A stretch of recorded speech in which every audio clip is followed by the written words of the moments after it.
Le musée national de Sandervalia, c'est le lieu qui raconte l'histoire de Conakry et à travers elle, celle de toute la Guinée. Dans cette institution culturelle, le visiteur découvre les traditions et les valeurs des différents groupes ethniques du pays mis en lumière à travers des œuvres d'une grande recherche. Les Baga qui sont les premiers habitants de la Basse-Côte, et la Basse-Côte, ce qui concerne la Basse-Guinée. Et les Baga, ils ont créé quelques objets à l'image du créateur.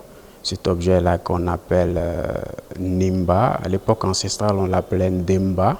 Ce Ndemba-là est communément appelé de nos jours Nimba.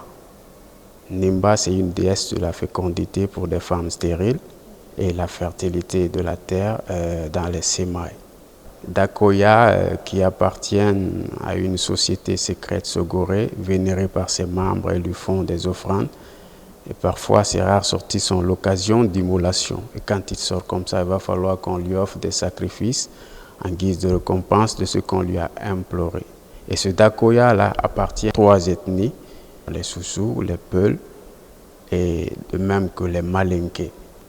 Le Niamou, c'est le plus célèbre masque de la Guinée forestière qui incarne l'institution religieuse de la forêt sacrée.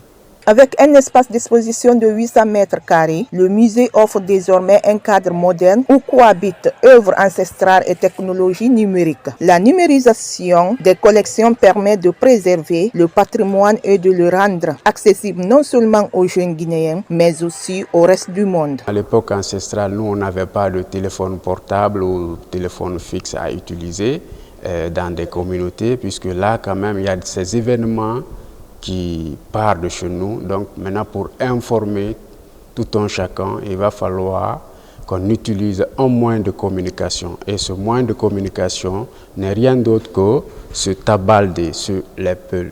Et chez nous, les Soussous, on l'appelle de cela taboulé.